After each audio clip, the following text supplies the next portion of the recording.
सिंध सां दुश्मननि वारो वर्ताव रखनि था पिया।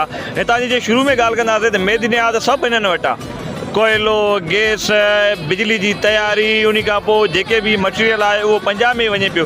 ताज़ो तव्हां ॾिसो कुझु ॾींहं पहिरीं खां वठी त जेको बि थर्मा कोयलो निकिरे थो उनखे ढके लिकाए करे उहो पंजाब में खणी था वञनि। जेका मेदिनियात सिंध जी आहे उहा बि पंजाब में वञे थी पई। जेका बि गैस आहे, तेल आहे, उहा बि पंजाब में वञे थी पई। छा रिफाइनरी वग़ैरह या मशीननि जी जेका कंहिं बि जेका मेदिनियात जी जोड़ जॻह या सेटिंग जे लाइ का सिंध में कोई हिननि खे ज़मीन नथी मिले? छा हिननि खे का बि ज़मीन अहिड़ी नथी मिले जिते तव्हां कारखाना हणो, फैक्ट्री हणो, रिफाइनरी हणो त जेका बि शइ ठाहियो त उहा सिंध में ठाहियो, पोइ भली तव्हां पंहिंजे आइन ऐं कानून मूजिबि तव्हां पूरे पाकिस्तान जी आवाम खे ॾियो। पर उल्टो उहा त रहियो नाइंसाफ़ी 75 साल खां वधीक अरसे ताईं तव्हांजी सिंध सां हले थी पई। पर ताज़ो जेको 6 केनाल ठहियो था पिया ग्रीन पाकिस्तान इनिशिएटिव जे हवाले सां, जंहिंमें त तव्हां सिंध खे तबाह था कयो।